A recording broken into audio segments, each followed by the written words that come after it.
So I'm getting married in about 80 days, and as I do the wedding planning and I look at the Pinterest boards and I look at the TikTok videos and I look at everything, I have realized that wedding culture online has gotten crazy. So I'm going to be talking as a 2025 bride, and we're going to be going over all of the crazy trends and things that are going on in the wedding industry that need to be addressed. Did you know that the average cost for a wedding right now is $33,000 and the average cost per guest is $284? And as someone who is planning their own wedding, that sounds horrible. Like, I don't know where people think we're getting this money to pay for a huge wedding. Maybe it's the weddings that everybody sees on social media that they're getting the idea that everybody's made of money, but I certainly am not. That's why I wanted to create this video today, to kind of put a lens on the realistic, budget-friendly wedding that I'm planning. So if you are in the same situation as me, we can vent about this together, because I do not have that much money to pay for a wedding. And I don't think a lot of people talk about the hidden costs of wedding, especially with everything like the wedding tax, having to pay for everybody's food at the wedding.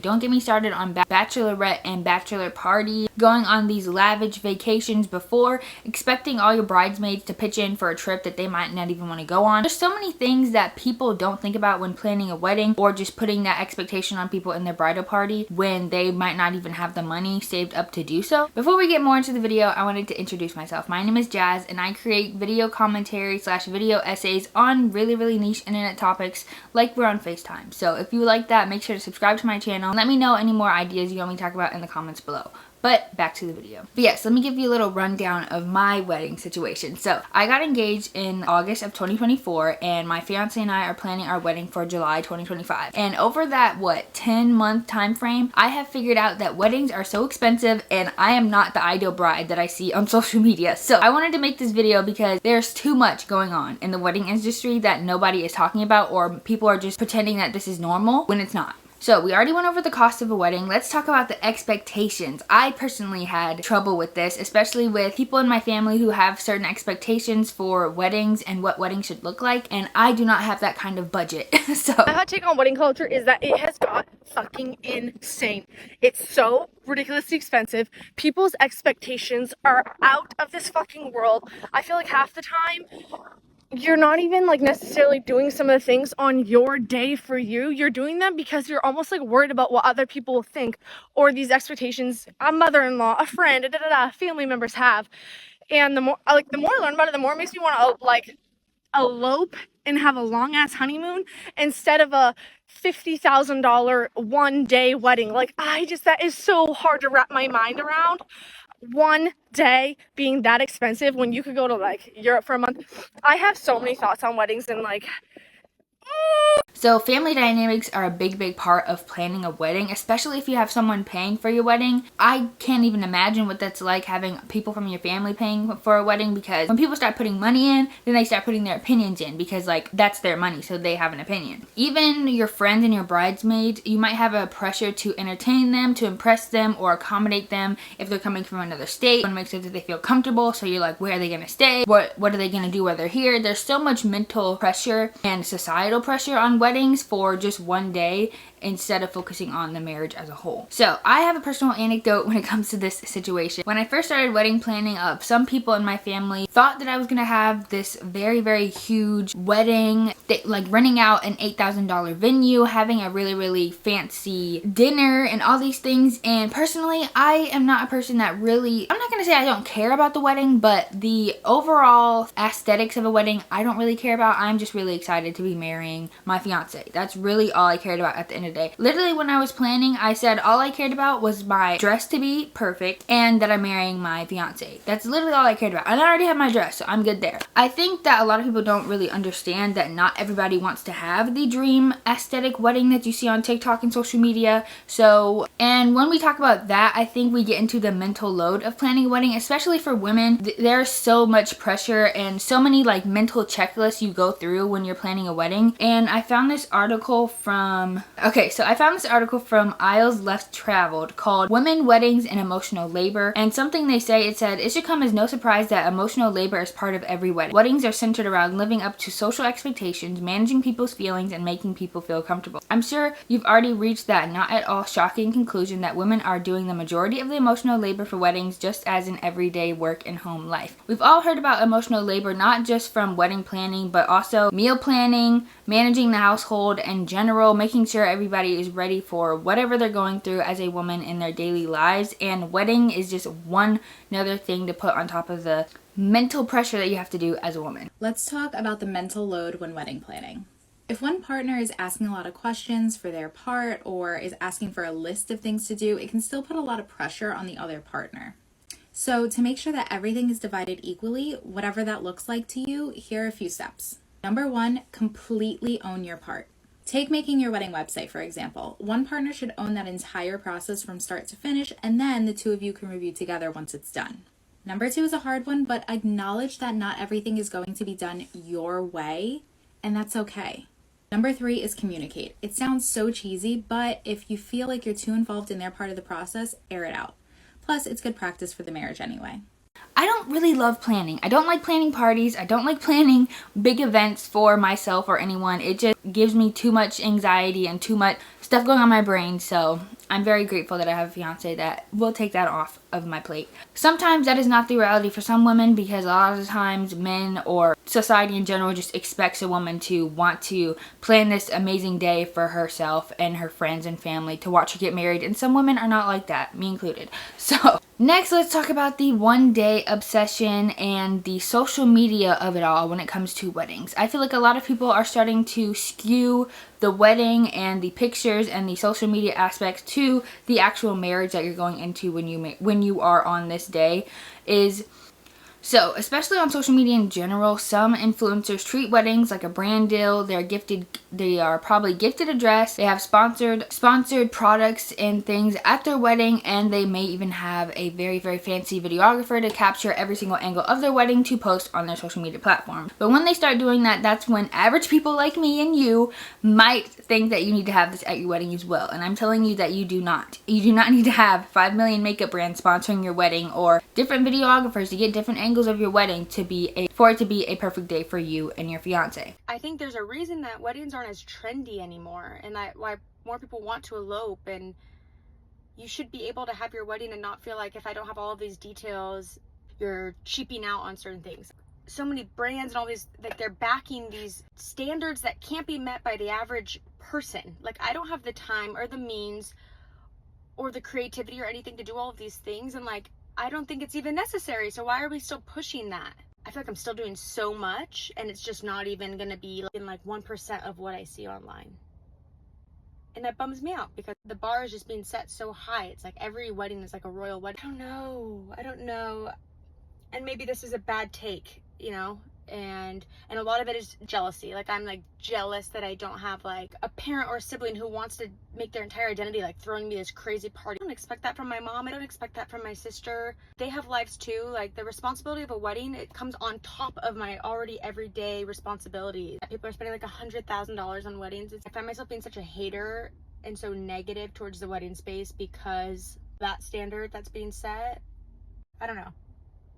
Is that crazy? Is that a crazy take? I feel like we're romanticizing the wrong things. Getting married is a lot of pressure, and the internet is not helping me at all. It's making me feel worse. Yeah.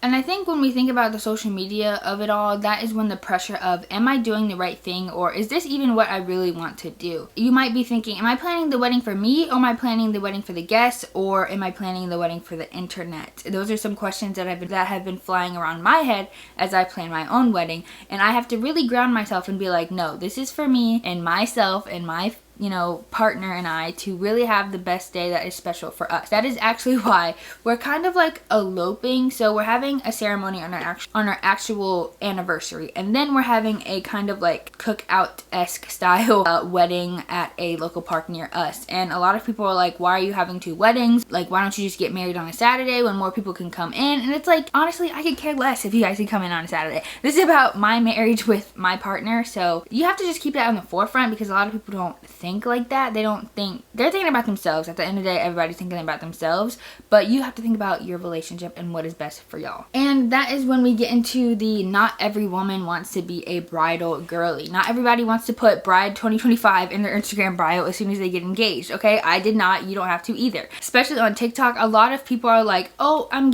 engaged, you know, I'm getting married in 2025. What are all the things I need to do? I'm gonna make being a bride my whole personality. Honestly, that is something that I did not want to do when I got engaged. I feel like for me, my wedding is just one day in my entire life that I will have with my partner. So I'm not gonna make my wedding day become my identity for the next 2 months that I have left. You didn't really enjoy the wedding, did you? Funny enough, no. I found it traumatizing. Wait, what I did too, I hated every second of it. I felt like I was literally, my lungs were closing in on me every day. Me too. I was gasping. I was like paddling. Yes. And one more person goes, "How's the wedding plan going?" I'm like, "I'll slap you." Yeah. I don't love all eyes on me, and I also really hate something being my identity. Like I hated just being the bride. I resisted that. Yeah, that was a lot for me. You feel suffocated, don't you? I You see, didn't. you just. I But felt great. I wonder whether I loved it is the a whole different build thing up being felt a great. bride. Yeah. I think it's so different being the bride. It's You've so got- different. You're meant to look the best you've Yeah. ever fucking. That Yeah. sent me I on. thought you did. I thought you looked Yeah, amazing. you looked You did. amazing. It's so true. Oh, I'm so glad that part of my life's over. There's also the stereotype that every woman dreams of their perfect wedding day. I really wasn't like that as a child. Like I said, the only thing I cared about was my dress. I didn't really care about the aesthetics of it all. I never really fantasized about the ring, the ceremony. That doesn't mean I'm not excited to get married, don't get me wrong. I just don't need this whole production and this whole thing to feel like it's a special day between my partner and I. And I think that is the myth of the dream wedding, especially with just how expensive the wedding industry is. Honestly, it's not very that realistic to have the quote-unquote wedding of your dreams because things cost money. Like the bridal / wedding tax is a thing where they overcharge for wedding cakes, wedding decorations, wedding flowers. Just because it has the word wedding on there means they're going to add like a 50% tax on it just because they can. And a lot of us were taught that the wedding should be the most perfect day of your life. Sometimes it isn't. Sometimes things go wrong. I know there was a TikTok trend going around a couple months ago where people are talking about actual mishaps and things that they didn't expect to happen at the wedding that did happen. Could have ruined their day, but they honestly didn't care because they were marrying their partner. So I've seen a number of people talking about things that went wrong with their wedding, and I wanted to join in on the trend. I'm gonna start with the least problematic to the most problematic things. So first was hair. I wanted to have this Hollywood waves hairstyle, but because it was a 2-in-1 wedding, I was gonna have to switch from gele to no gele. Second, I ended up doing a first look, even though I didn't necessarily plan on it. Next, we arrived to the church late and literally had to apologize. It literally was not enough time. But it gets even worse. My bridesmaids also arrived late, but they were in a different van, and basically the person who was driving them to the ceremony got confused and drove them to the reception hall instead of driving them to the church. My original dress design was not approved by the church, so I had to wear this bolero. It was pretty bad. The mesh on my white dress kind of ripped, so I did not wear this dress into the reception. I missed the maid of honor speech, so you can check that out on my YouTube channel. I'm so happy that we got through this together. Photos online are not the real deal. And yeah, I hope you guys enjoyed that story time. And I think a lot of people don't really expect that something bad is going to happen on your wedding day, but your wedding day is honestly just like every other day. Bad things happen on any other day of the week, so shouldn't be that big of a surprise that something bad could happen on your wedding day, which is fine because you learn how to push through and get through it. And then I think that's when we get into a lot of people focus on the wedding day, but what happens the day after? What happens after the wedding, after the honeymoon, after exchanging your vows, after sharing a piece of cake? What happens on the rest of your life when you actually get into that marriage? And I think that can be could be hard for a lot of people, especially women who suffer with wedding blues. And so wedding blues refers to the feeling of sadness, emptiness, or letdown that some people experience after a wedding, often after the excitement of the event has passed. And I think another word that you could say is like post-wedding blues. Post-wedding blues, when women or people in general are coming off that excitement from such a magical moment to just going into everyday life. Because when are you ever going to be able to wear a white sparkly dress and all the attention is on you and your partner? When is that ever going to happen again? Unless you do like a anniversary announcement or whatever. Honestly, I can understand how that so high emotionally, all the planning you've been doing for X amount of months, all the time you've spent finding the perfect flowers, the perfect venue, the perfect food, making sure everybody's invited, making sure everybody's setting their RSVP on time, to having the day and then poof, it's done. I think it's also beneficial to kind of manage your expectations, because bad things are going to happen on your wedding day. It's just the reality of the game.